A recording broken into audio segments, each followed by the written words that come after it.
दिल्ली में खतरनाक हो रहे प्रदूषण की समस्या को लेकर दायर याचिका पर सुप्रीम कोर्ट जल्द सुनवाई को तैयार है। बताया जा रहा है कि सुप्रीम कोर्ट दिल्ली प्रदूषण के मसले पर 10 नवंबर को सुनवाई करेगा। आपको बता दें कि दिल्ली एनसीआर में प्रदूषण को लेकर सुप्रीम कोर्ट में एक याचिका दायर की गई, जिसमें शहर में बढ़ रहे प्रदूषण को लेकर सुप्रीम कोर्ट के रिटायर्ड जज के नेतृत्व में हाई लेवल कमेटी बनाने की मांग की गई। इस याचिका में केंद्र सरकार की अगर बात करें तो केंद्र सरकार दिल्ली, हरियाणा, पंजाब और यूपी सरकार को पार्टी बनाया गया। वहीं इतना ही नहीं, आपको बता दें कि याचिकाकर्ता ने प्रदूषण पर सुप्रीम कोर्ट के दिए आदेश का पालन न करने को लेकर राज्यों के मुख्य सचिव को तलब करने की मांग की। साथ ही याचिका में स्कूलों और ऑफिस को वर्चुअल करने की मांग की। वहीं स्मॉग टावर बढ़ाने और दिल्ली में प्रदूषण को खत्म करने के लिए ठोस कदम उठाने की मांग की है।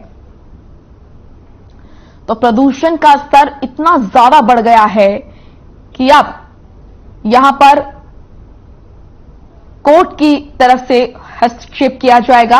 और ये आज का मामला नहीं है, इससे पहले भी लगातार हर साल इसी तरीके से देखते आ रहे हैं हम, जब सुप्रीम कोर्ट फटकार लगाता है सरकारों को, राज्य सरकारों को। लेकिन यहां पर सवाल ये उठता है कि लगातार इस तरह की चीजें दिखती हैं, लेकिन बावजूद इसके कोई समाधान नहीं निकलता है। राज्य सरकारें हर साल उनकी तरफ से ये कहा जाता है, ये जवाब दिया जाता है कि यहां पर चीजों को सही किया जाएगा, लेकिन बावजूद इसके हर साल हम यही देखते हैं, प्रदूषण हद से पार होता जा रहा है।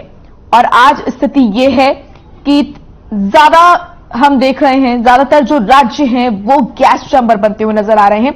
और अगर बात करें दिल्ली, हरियाणा, पंजाब की, तो यहां पर कोर्ट की नजरें इन राज्यों पर ज्यादा हैं, क्योंकि यहां से प्रदूषण जो है यहां वो ज्यादा देखा जा रहा है।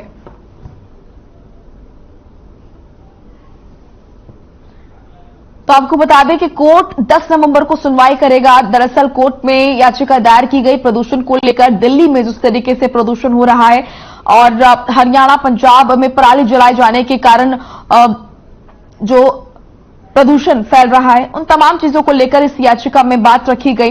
और अब कोर्ट 10 नवंबर को इस मामले पर सुनवाई करेगा। हालांकि तमाम जो सरकारें हैं, पंजाब, हरियाणा, दिल्ली, उनको जवाब देना पड़ेगा आखिर ऐसा क्यों हो रहा है और प्रदेश के लोगों को आखिर क्यों स्वच्छ हवा नहीं मिल पा रही है, कहां कमी है और कहां यहां पर लापरवाही बरती जा रही है। ये तमाम चीजें हैं, कई सारे बड़े कारण जो है वो माने जा रहे हैं। संजय गुप्ता हमारे सहयोगी जुड़ चुके हैं ज्यादा जानकारी के साथ। संजय, कोर्ट अब हस्तक्षेप करेगा, 10 नवंबर को सुनवाई होगी, याचिका इसके लिए दायर की गई। देखिए संजय, ये पहली बार ऐसा नहीं हुआ है कि याचिका दायर की गई है। हर साल हम यही स्थिति देखते हैं। हर साल हम देखते हैं कि याचिका दायर होती है, फिर तमाम जो प्रदेश सरकारें हैं वो अपनी सफाई देती हैं और कहते हैं कि अब ऐसा नहीं होगा या फिर स्थिति बेहतर करेंगे। लेकिन बावजूद इसके उसी डर्रे पर तमाम जो चीजें हैं वो देखी जाती हैं। तो ऐसा क्यों? बिल्कुल, देखिए मोनिका, जिस तरीके से लगातार हर साल सरकार के जो अधिकारी हैं वो लगातार वादे करते हैं, दावे करते हैं कि इस बार प्रदूषण की जो मात्रा है उसको घटा देंगे, लेकिन जैसे ही नवंबर के बाद में, देखिए अभी हिंदुओं का सबसे बड़ा त्योहार गया था दीपावली, जहां पर लगातार 5 दिन त्योहार मनाया जाता है, उन पर पूरी तरह प्रतिबंध लगा दिया गया था कि आप पटाखे नहीं जलाएंगे।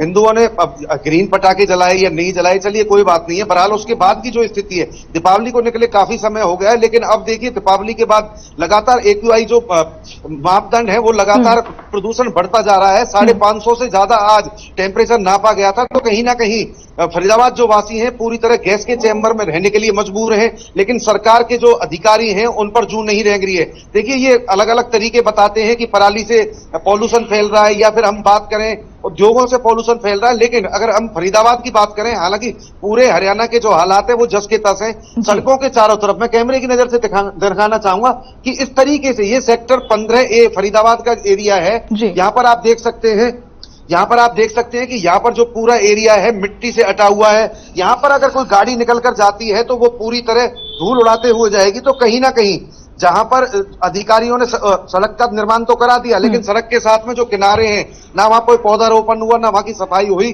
तो उसी के चलते लगातार इस तरीके की जो समस्या है, अगर हम पेड़ों को देखेंगे तो पेड़ों पे इतनी बुरी तरह धूल जमी हुई है कि अगर पेड़ अगर थोड़ी सी हवा से प्रदूषण बढ़ने हिलते का हैं तो बेसिक कारण यही माना जाता है ना संजय जी, कि धूल के कण जब वायु में मिलते हैं तो वो प्रदूषण फैलाते हैं।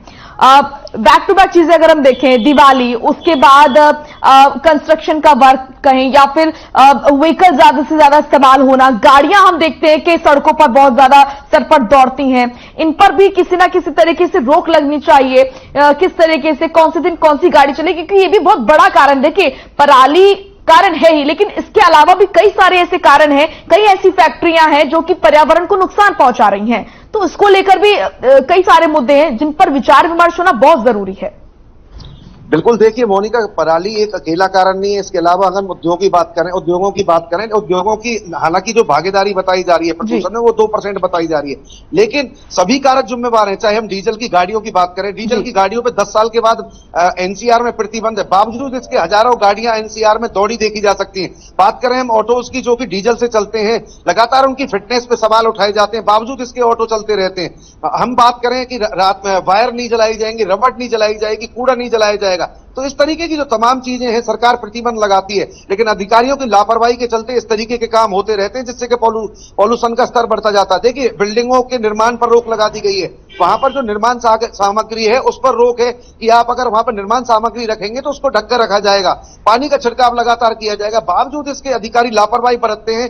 तो कहीं ना कहीं मोनिका, बिल्कुल बताना चाहूंगा कि एक कारण कोई नहीं है, और अधिकारी अगर लगातार मेहनत करें या फील्ड में जाकर सक्रियता बरतें और सरकार के जो आदेश हैं उनकी पालना कराएं, एनजीटी के आदेशों की पालना कराएं, तो प्रदूषण पर पूरी तरह रोक लगाई जा सकती है।